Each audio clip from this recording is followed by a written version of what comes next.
SSC exams में ये कहना चाहूँगा कि जुलाई 2025 से इस साल के एग्ज़ाम शुरू हुए हैं और इस साल में हमने सिग्निफिकेंट चेंजेस लाए हैं। चेंजेस क्यों लाए हैं? चेंजेस इसलिए लाए हैं कि एग्ज़ाम्स में हमारा हमेशा एक पॉइंट ऑफ कंसर्न था कि माल प्रैक्टिसेस, कुछ माल प्रैक्टिसेस हो रहे थे, जैसे कि एक ही एंटिटी जो है क्वेश्चन भी बनाता है और एग्ज़ाम भी कंडक्ट करता था। तो माननीय कोर्ट ने भी आदेश दिया है कि आपको ऐसा नहीं करना चाहिए, क्वेश्चन कोई और देगा, एग्ज़ाम कोई और करेगा। दूसरी बात यह है कि इम्पर्सनेशन, कोई कैंडिडेट स्क्राइब बन के लिखेगा, कोई कैंडिडेट किसी और के लिए एग्ज़ाम सुपरविजन करेगा, कोई कैंडिडेट 2-3 बार 10 बार एग्ज़ाम लिखेगा।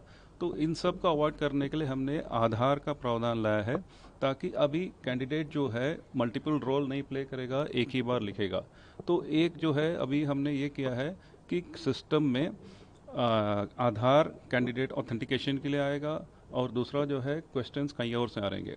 दूसरी प्रॉब्लम मल्टी शिफ्ट एग्ज़ाम में ये है कि अगर हम, क्योंकि लाखों लाखों लोग एग्ज़ाम के लिए लिखते हैं, एग्ज़ाम कई शिफ्ट में करेंगे और अगर एक शिफ्ट आसान है, दूसरा शिफ्ट थोड़ा मुश्किल है, तो कैंडिडेट को नुकसान होना नहीं चाहिए। तो इसलिए हमने पूरा नॉर्मलाइजेशन का तरीका बदला है। अब ये तरीका बदलने के कारण कोई भी कैंडिडेट अपने शिफ्ट में पेपर कैसा है उसके हिसाब से वो कहाँ खड़ा है उसी उसको फ़ायदा मिलेगा। तो अगले शिफ्ट और इसका तुलना नहीं होगा। इसका दूसरा फ़ायदा ये भी है, क्योंकि सबसे पहले ऐसा होता था कि मल्टीपल शिफ्ट एग्ज़ाम में पहले शिफ्ट का पेपर आते ही लोग सब उसके बारे में मीडिया में, सोशल मीडिया में बहस होता है, सबको पता लग जाता था कि ये पूछ रहे हैं, ये पूछ नहीं है, ये नहीं पूछ रहे हैं, तो उसके कारण बाद वाले कैंडिडेट्स को एडवांटेज होता है। तो अभी उसको चेंज करने के लिए हम सिलेबस के अंदर ही अलग अलग क्वेश्चंस अलग अलग शिफ्ट में ला रहे हैं, ताकि क्वेश्चंस पैटर्न रिपीट नहीं होगा, कैंडिडेट को कोई दिक्कत नहीं होगा। अब मेन चीज़ हमने ये लाया है कि एग्ज़ाम जो है प्राइवेट सेंटर्स में होते हैं। प्राइवेट सेंटर्स में इसको हम अवॉइड नहीं कर सकते हैं, क्योंकि लाखों कैंडिडेट्स हैं और देश भर कैंडिडेट्स को एग्ज़ाम लिखना है, उतने कंप्यूटर सेंटर्स हमें चाहिए। अब इसमें कैंडिडेट्स और सेंटर्स और कुछ लोगों के माल प्रैक्टिसेस के कारण ऐसा हो जाता है कि एग्ज़ाम के बीच में किसी का इंटरनेट चलेगा, एग्ज़ाम के बीच में कोई आके मदद कर सकता है। वो सब अवॉइड करने के लिए हमने सिस्टम बदल के एग्ज़ाम सोल्यूशन के ऊपर हमने एक और सीडैक सोल्यूशन लगाया है, ताकि हमें पता लग जाएगा कि किसी भी कोने में, किसी भी मशीन में कुछ भी हो जाए।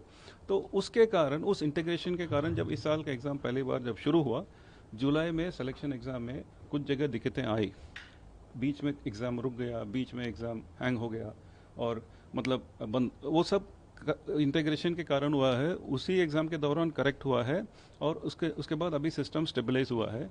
हमने इसीलिए सीजीएल को भी थोड़ा डिफ़र किया है, ताकि इसको दोबारा टेस्ट करें, ऑपरेशनली चीज़ें ठीक बने और उसके बाद कंडक्ट करें। सर, धरना जो है वो पहली बार नहीं किया सर, और इससे पहले भी धरना हुआ है।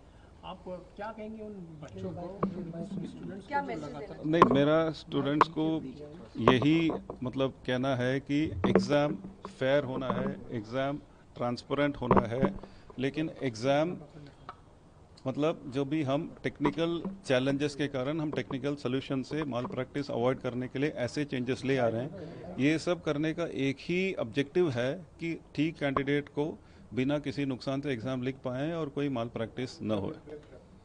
और स्टूडेंट को क्या मैसेज देंगे, जो स्टूडेंट अगर आरोप लगा रहे हैं कि नहीं एग्जाम में गड़बड़ी हुई है, उनको अगर धरना या प्रदर्शन करना पड़ रहा है, हाँ, तो उनको आप क्या मैसेज देंगे कि तो मेरा यही कहना है कि जो भी है एग्ज़ाम कौन करवाता है वो दूसरी बात है, क्योंकि मेनली एसएससी का एग्ज़ाम है। एसएससी की जिम्मेदारी है एग्ज़ाम करना, और एजेंसी जो है सरकारी नियमों के अनुसार हम एजेंसी सेलेक्ट करते हैं, और एक एजेंसी नहीं, लगभग 4 अलग अलग एजेंसी हैं जिसमें जुड़े हुए हैं, सबका अपना अपना रोल है, और एजेंसीज में कहीं कमियां हैं तो बिल्कुल हम उनके खिलाफ एक्शन लेंगे।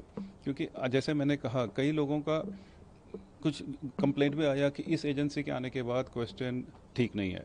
मतलब ये बिल्कुल ठीक नहीं है, क्योंकि कोई भी एजेंसी आएगा, क्वेश्चन अब वो नहीं देगा, क्वेश्चन दूसरे सोर्सेज से आ रहे हैं। तो क्वेश्चंस में अगर गलतियां हैं तो वो किसी और की गलतियां हैं। मैं तो कोई गलती को ठीक नहीं कह रहा हूँ, लेकिन ये 4 अलग अलग एजेंसी के साथ जब पैटर्न चेंज हो रहा है, उसका इनिशियल डेज में कुछ इश्यूज थे जो अभी ज़्यादातर एड्रेस हुए हैं, और मुझे कॉन्फिडेंस है कि फ्यूचर में बिना इश्यूज सारे एग्जाम्स करवा सकते हैं। एक सबसे बड़ा कंसर्न रहता है बच्चों का कि बहुत दूर दूर सेंटर्स पड़ जाते हैं, उसको लेकर क्या, किस तरह के स्टेप्स जो हैं? पहले एग्ज़ाम में कुछ सेंटर्स की कमियां के कारण कुछ कैंडिडेट्स को दूर सेंटर्स दिए गए हैं, उसके बाद दूसरे एग्ज़ाम जो स्टेनो एग्ज़ाम हुआ, लगभग 80% कैंडिडेट्स को उनके चुने हुए सेंटर्स दिए गए हैं और हमने वेबसाइट में भी डाल दिया कि किसको कितने लोगों को क्या सेंटर मिला है। फ्यूचर में भी यही फॉलो करेंगे। लोग देख सकते हैं, कैंडिडेट्स देख सकते हैं कि कितने लोगों को कहाँ सेंटर मिला। लेकिन एक बात तो है, कैंडिडेट्स कुछ जगह से ज़्यादा नंबर में आते हैं, उस नंबर में सेंटर्स कम है तो थोड़ा डिसलोकेशन होगा, लेकिन वो नंबर कम होता जाएगा। और एक आखिरी सवाल सर कि आप जैसे कह रहे हैं कि जो भी एजेंसीज हैं अगर उनमें गड़बड़ी हुई है तो हम एक्शन लेंगे, तो स्टूडेंट को आप क्या कहेंगे? चूंकि स्टूडेंट सफ़र तो स्टूडेंट करता है और एग्जाम सर एसएससी लेता है।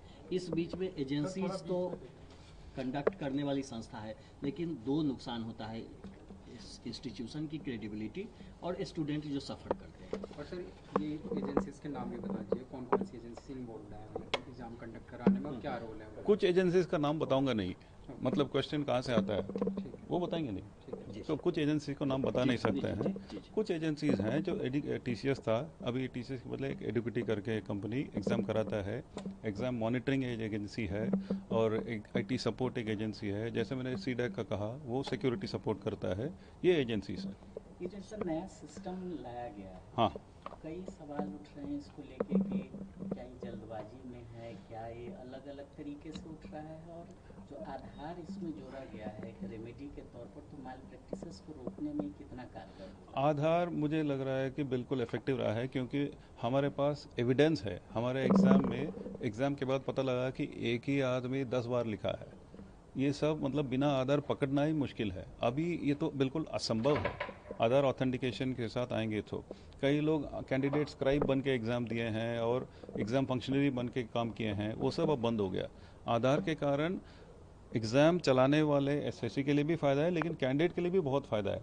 अगर एप्लीकेशन करते वक्त आधार नहीं होता तो फ़ोटो और सिग्नेचर कई कारण उनका एप्लीकेशन ही मुश्किल होता है। अभी कुछ नहीं है, आधार है तो हम वो सब देखते नहीं है, तो दोनों तरफ फ़ायदा है आधार यूज़ करने में। एक आखिरी सवाल, कितने स्टूडेंट्स हैं जो री एग्जाम दे रहे हैं? नहीं, जैसे अपने वेबसाइट में भी डाला है, एक सिलेक्शन एग्ज़ाम जो लगभग 10 दिन तक हुआ, 30 शिफ्ट तक हुआ, उसमें पहले दिन कुछ इश्यूज थे और जहाँ भी हैंग हुआ था उसमें लगभग 59,000 कैंडिडेट्स को 29 अगस्त को रीशेड्यूल एग्ज़ाम के लिए, उनके लिए एडमिट कार्ड भी सिटी लाइव भी हो गया है। एडमिट कार्ड कल दिया जाएगा। Thank you.